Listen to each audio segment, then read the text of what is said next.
One and live. Alex, I was thinking that you probably cannot say what's your favorite football team. Because if you say, I'm a big fan of, my favorite team is, I don't know. Can you reveal it or not? UP Hour Speciale Crypto è organizzato da UP Gang e Marco Montemagno in collaborazione con Leontech. Con una diversificata gamma di oltre 800 certificati quotati in Italia, Leontech offre soluzioni di investimento adatte ad ogni risparmiatore. Visita il sito certificati.leontech.com, esplora un universo di prodotti e seleziona quelli più adatti alle tue esigenze. Leontech, tecnologia ed innovazione al servizio del tuo portafoglio. Actually, I'm not a football fan. I'm not a sports fan. I'm a tech guy. I'm excited by the technology. So when you work with almost 100 teams in the world, you have to love everybody. So I like everybody. I love everybody. I'm agnostic. I'm neutral. I'm French, so maybe I like a little bit more some French team. But the reality is, we are really in.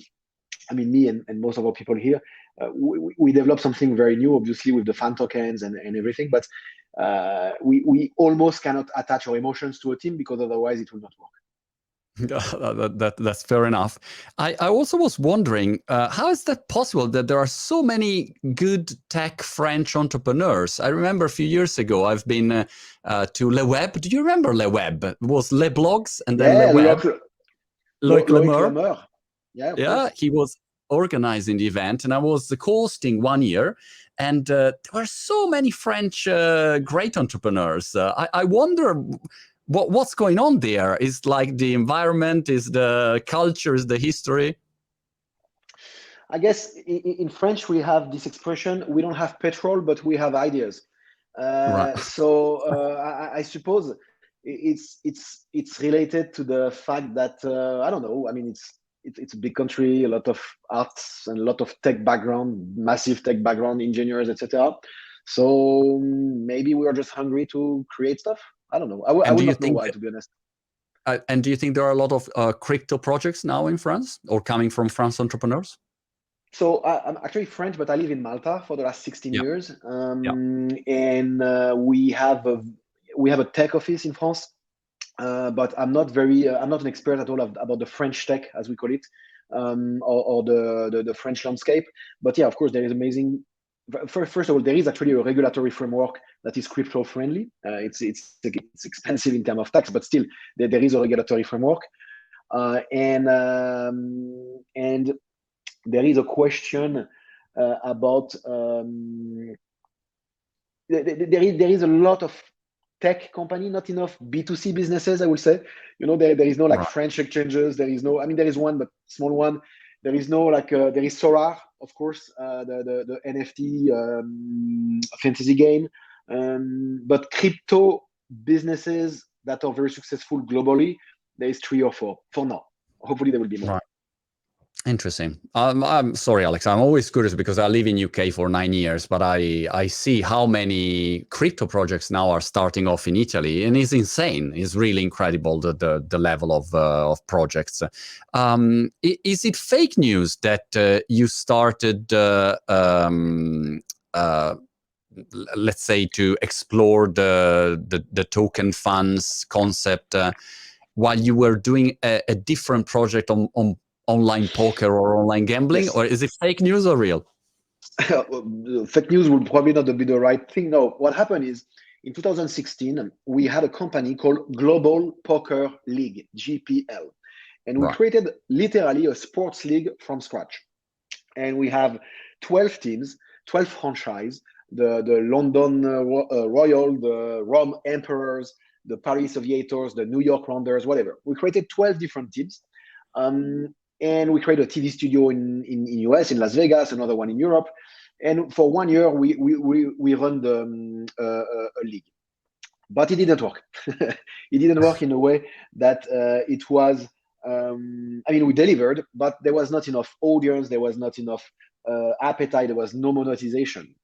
And what happened at that time, at the end of the season, we started to think, okay, what can we do to engage our fans and to monetize them? And we started to think maybe we should give a voice to our fans. Maybe we should give even an equity to the teams that we own, because we own the teams. So why not giving sort of an equity into it? Yeah. And so around that kind of concept, we started to build or brainstorm rather a vision of how, in general, sports can engage and monetize fans. And the more we worked around that, the more we realized that instead of trying to do it for ourselves, who have a nobody's league and sports that nobody watch, why we don't do it with real sports and real teams. And that's how it started. And eventually we decided to do it for everybody else rather than for ourselves. How was the beginning, Alex? Because I have some friends in the Italian Football League, and it's very complicated. They have rights problems. I mean, it's a very complicated structure. At least from my point of view, it doesn't look easy to deal with this kind of companies, of clubs. How did you start at the beginning? What was your first club? What was your entry point? So interestingly, our first two teams were Paris Saint-Germain and Juventus in Italy. It was in summer 2018. We signed them, and at that time we didn't have a product yet at all. We didn't have. We had an amazing vision. We were 25, 30 people probably already, but we were nobodies. And we were just lucky to have raised money at the right time in the right format. But because we hired the right people, because we had hopefully the right vision, we eventually delivered. And we delivered. And if we fast forward a little bit, 3 years and a half later, we have almost 100 teams. Not almost. We have more than 100 teams signed. We have 52 fan tokens, or 48, I don't know, but fan tokens launched. We have 50 plus soccer teams out of these 100 teams. And what happened is, most of teams usually, they sign you for the money at first. And I'm not gonna lie, of course, the first teams, they say, hey, most likely that thing is gonna fail. Let's take the money in case of, and let's see where it goes. But it worked. We delivered.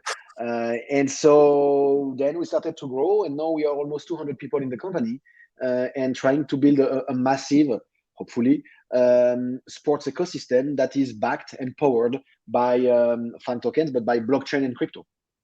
That's really impressive. But how did you even got in touch with? I think about Juventus. I don't know, John Elkann, or I don't know. Did you call? Did you know him? Say, look, let's do a fan token, because also they are, at least before. Now it's easy. I mean, you are already established. I mean, the concept is there. And if Juventus already did it, so the clubs follow, so it's easy. But at the beginning, I would say that often these clubs are very conservative. They pay a lot of attention to their brand, like rightfully. And maybe they were not really crypto aware, or what is a token. How did you start that conversation? So the thing is, nobody wants to be first, but nobody wants to be last. So the way we approach these clubs is the following. We think that 99% of sports fans are not in the stadium, not in the city, and sometimes not even in the country of the team they are supporting. You're probably an example. Yeah. And the question is, what can you create for a team that is valuable for a fan and scalable for a team? We believe that two things matter. Let me recenter. Two things matter a little bit. Two things matter for a fan. One is being recognized as a fan. Two is having a voice and an influence once you are being recognized.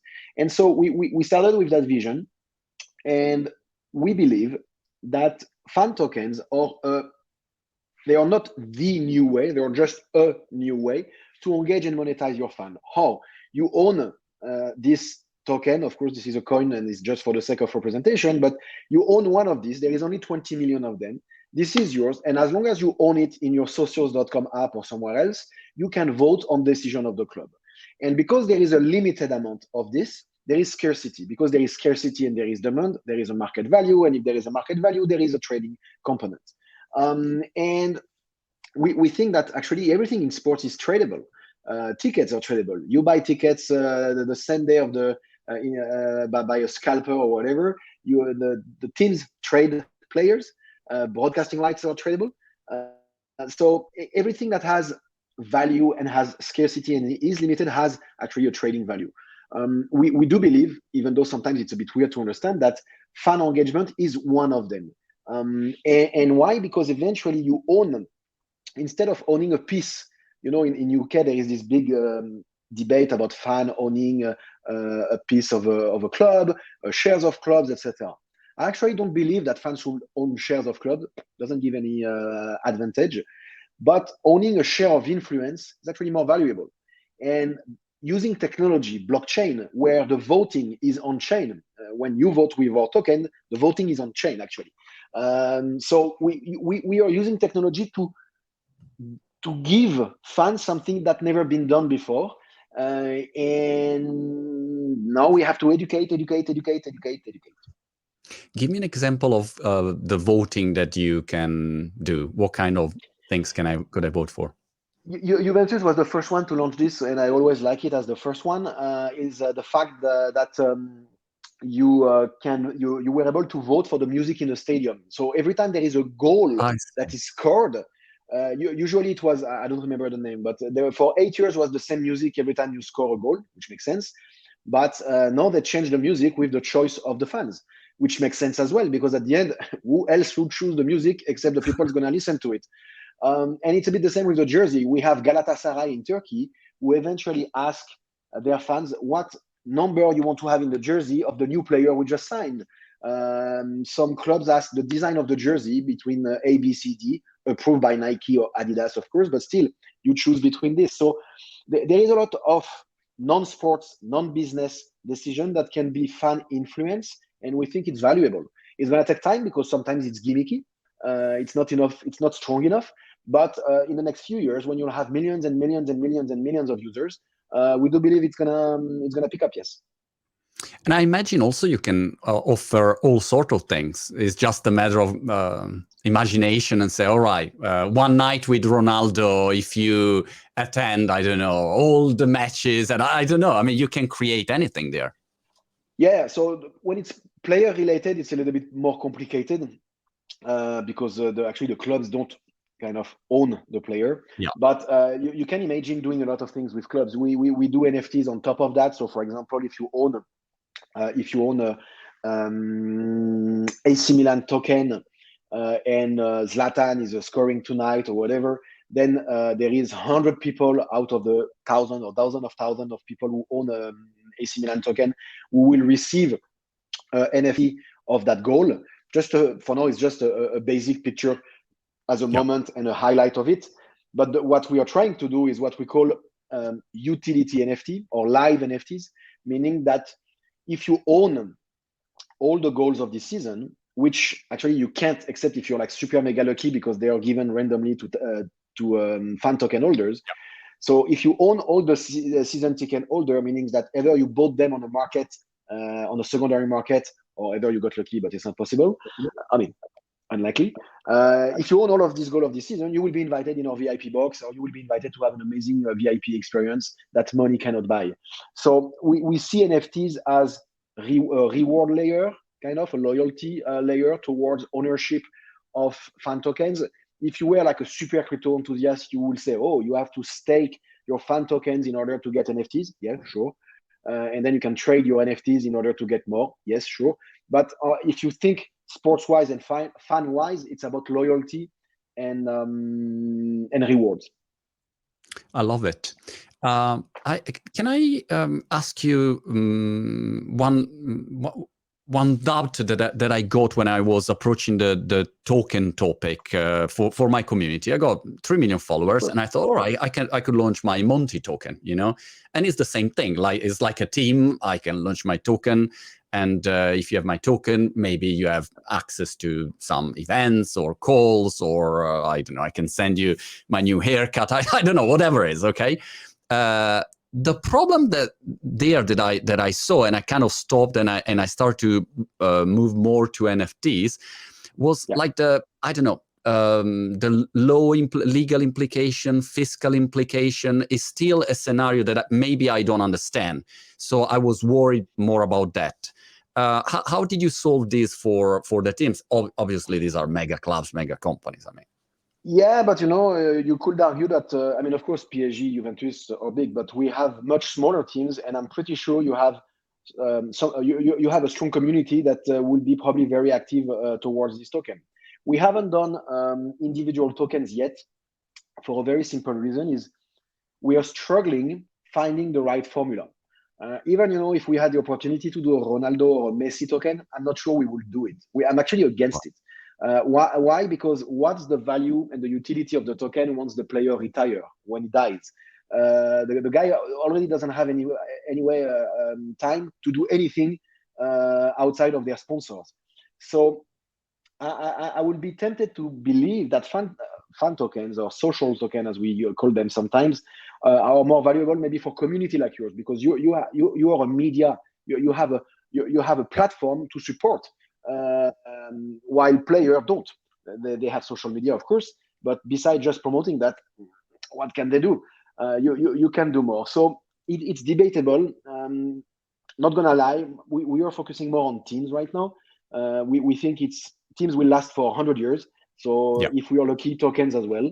And they're also more equipped and structured to bring utility and value, not financial value, but value as a utility and benefits to the fans, for now, at least. And how do you see a regulation of all of the tokens around the world? Because every country see it in a different way. Did you see what's the vision that you have and the data that you have about it? Well, indeed, every country is a bit different. Tokens are usually the easiest part. It's more the exchange and servicing the token that are a little bit more complicated. The way I see it is, I mean, we embrace regulation. Actually, we want to be regulated, because then nobody will ask us anymore, "Are you regulated?" Yeah. And regulation for me is a protection. Is a protection for us. Is a protection for the users, for the fans, for the teams. It's a protection in terms of what you can do, cannot do. It removes also the bad actors. You still have bad banks, and yet they are licensed. So for us, I guess we embrace it, we support it, we want it.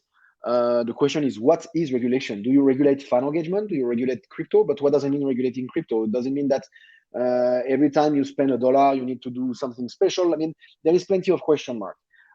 In our case, we are super cautious, because we cannot afford to we don't have we cannot afford to fail. We don't have the right to fail. So we have to make sure that everything we do is under a regulatory framework that works, and otherwise we don't do it.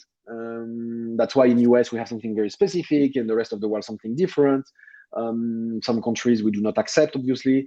And every time, for example, in Spain or in other countries where we are very active, we have even letter from the regulator confirming that our fan tokens are utility token and not securities. Not even lawyers, regulators themselves. So that's what we are pushing.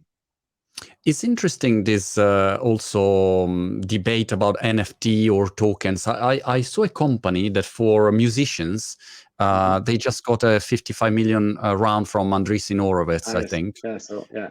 And the idea is that basically they release an NFT. I'll say it in a bad way, but they release an NFT.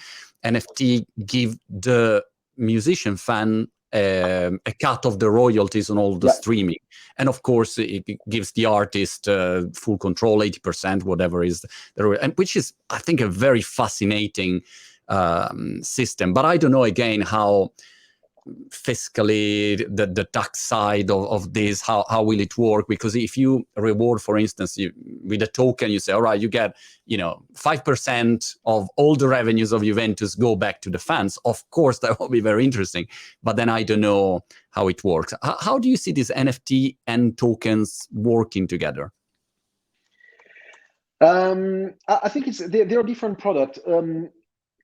I do like the idea of someone owning an economical piece of potential revenue in the future of an artist.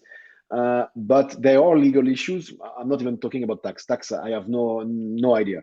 But I mean, I have no idea because it depends on each country. But in terms of if you own something where there is economical asset attached to it, that theoretically becomes a securities, at least in US for sure, and in the rest of the world as well. NFT or not, doesn't matter if it becomes securities. There was a team somewhere I think in Mexico or somewhere else, who tried to sell 1% of their of the ownership of the team through an NFT. And the league said no, that's illegal. That's both a securities and a breach of our league's rule as well. Got it. Now, in terms of music, the question is, how do you guarantee that the artist, whatever is the artist, will actually funnel what he says he will do? Meaning that I make $100 million of revenue of, I make $1 million of revenue of music rights. How you, as a token holder, NFT holder, can you be guaranteed that he made 1 million and not 2, and that is actually gonna transfer that value to the token holders? And this is not about smart contract, because the money is coming from the real world. So it's a challenge. I like this. That's not our space. We have a lot of teams always asking us why we don't do NFTs or tokens that are shares of the company. Well, that becomes securities, first of all. And secondly, that will make our life much more complicated for everybody. We think that they should have 2 layers of governance. One is shares, and that's ownership. And 2 is influence, which is what we do with fan tokens. But there is the beauty of blockchain and crypto in general is about creating new models, new economies. And what I don't see sometimes today may still gonna happen, because I'm nobody to say that it will not. So challenge me. Sure. Did I see on your website that you are also close to define the Italian national team, or was my dream? Yes. No, we are launching the national, the Azzurri. Yeah. We are launching the fan token for the Italian national team. Yes. Gosh, that's big, because when you talk about the national team, it means every Italians, for instance, they watch, the national team. It's not only one city or one team. That's massive. I think we'll have a huge adoption, at least. I don't know what's your expectations. So what we've learned, what's interesting is, I can put Juventus has, to be fair, Juventus has more fans globally than the Italian team has Italian fans in Italy. Having said so, of course, like French, Italians, or whatever, we are attached to our national team. We hate them, all of us, but still we are attached to it. And so the question is, how do you translate that in user acquisition? Because you could have this nice logo. Cool, I have a nice logo. I have access to that. But if you don't spend marketing dollars and if you don't promote that, it's not enough. Us announcing we are launching the national team or the Portuguese team or the Argentinian team doesn't bring 100,000 users in one day, because we have to promote that. So it takes a lot of time, and people don't necessarily understand first what we are doing. So we have to educate. Alex, help me to understand your business model. I have a friend that since I still remember one day many years ago, he asked me, "Oh, do you see this Amazon?" I say, "Yeah, Amazon.com." By the way, I also interviewed Jeff Bezos when they launched Amazon in Italy, and they say, "Oh, come on, Amazon. What's their business model? How do they make money?" I say, "Look, Amazon is big. It's not like, come on, that's rubbish." And then now Amazon is Amazon. Every time there is something new, people say, "Yeah, but how do they make money?" So, what's the business model that you have adopted? Yeah. So so our model is very simple. We at the end, we are here to help the clubs. Meaning, help the clubs, to support next to the clubs. So our job is to literally mint. I'm going to use that as an example again. Yeah. We are minting tokens on behalf of the clubs. We are the issuer. We are offering the service towards the or the utility towards that token holder. So every time we sell that, we more or less do 50-50 with the club. So every time we generate revenue on behalf of the club, we take a commission. Today it's 50, tomorrow maybe it will be different. And we focus on trying to build an ecosystem, because you're a fan of Italy, but you're also a fan a bit of Barca. You're also a fan maybe of UFC. You may be also a fan of Formula One. So we or NBA teams.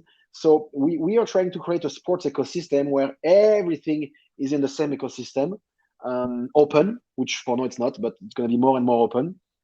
And eventually, will be a fan engagement platform where fans will engage and trade and get NFTs and go in the metaverse of sports and whatever into the whole same platform that we're building. And we share the revenue. I mean, the majority of the revenue is going back to the teams, obviously. Got it. Take me behind the scenes of a negotiation that you do with a club. Like, I don't know, if you want to issue the token of the Italian national team, who do you talk with? Is the marketing director? Is the digital strategist? Is the general manager of a company? How does it work? And what are the most recurrent objections that you have to overcome all the time? Well, it's obvious. I mean, it's commercial marketing, digital. Sometimes there is an innovation or a tech guy or CTO actually. I guess the main objection they're mainly about the fear of crypto, which is less true today than it was 3 years ago, obviously. It's the fear of we still don't understand it. It's the fear of having fans potentially losing money because they think that it's just speculation, where it's not, because fans and users get access to a service, and the fact that the token goes up and down actually doesn't change the fact that you still have access to the service. It's the fear. It's a lot about education. I talked recently to another big, let's say, top European national team, and despite the fact that we do what we're doing, the guys, they kind of like, they didn't know what we were doing. I mean, we have 100 teams. We have, we've done a lot of things, and yet I'm talking to people who have no clue what we're doing. So, which is great, because it means that our potential, we've just reached 0.1%. 0.1% of the potential, and that's why. How long does it take usually to have a team on board? Since the moment you send the first email or give the first call to the moment you sign a contract, is like a 1 month, 1 year? How long does it take? Manchester City took us, and Arsenal took us 2.5 years. Wow. PSG, Juventus were the first one, took us 2 months. Nowadays, it depends on the size of the team. The team that depends the size of everything. So, yeah, it's easier right now. Let's put it that way. Got it. I was curious to finish our conversation, Alex. And by the way, thank you so much. You're doing an incredible job. What about other sports? Because, for instance, I was a professional table tennis player when I was young, and now there are the table tennis world championships. By the way, in this moment in US, and of course, if a team or a player would have some token, I would buy everything. I mean, like, when you have the passion inside, that's it. I would, just do everything. So I wonder what you're going to do with all of the other sports around. So we started with football/soccer because it's the biggest sport in the world and we are European. Then we went into esports. We went into tennis. We work with the Davis Cup right now. We went into UFC, Formula One, NBA, NFL, NHL, etc. Cricket in India, and few other sports that I forgot.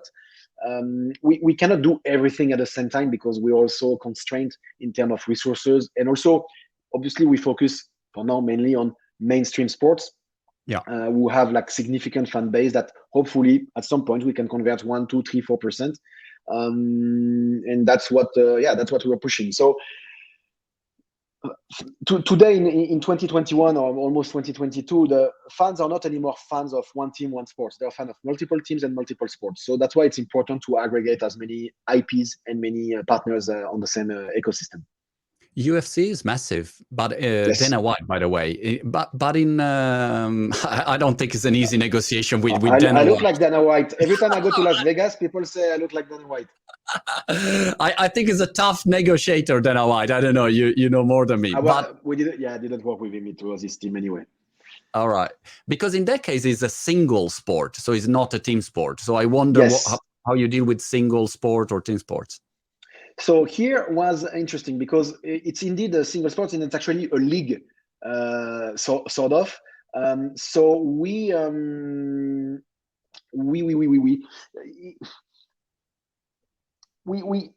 you don't you support the fighters rather than the league itself. But when we did some study, we realized that people do support UFC as a sport. You will not support like Premier League. You're not a fan of the Premier League. Of course, you're a fan, but you're a fan of the sum of all the teams. While you are actually a fan of the sports of UFC, which is kind of a sport on its own.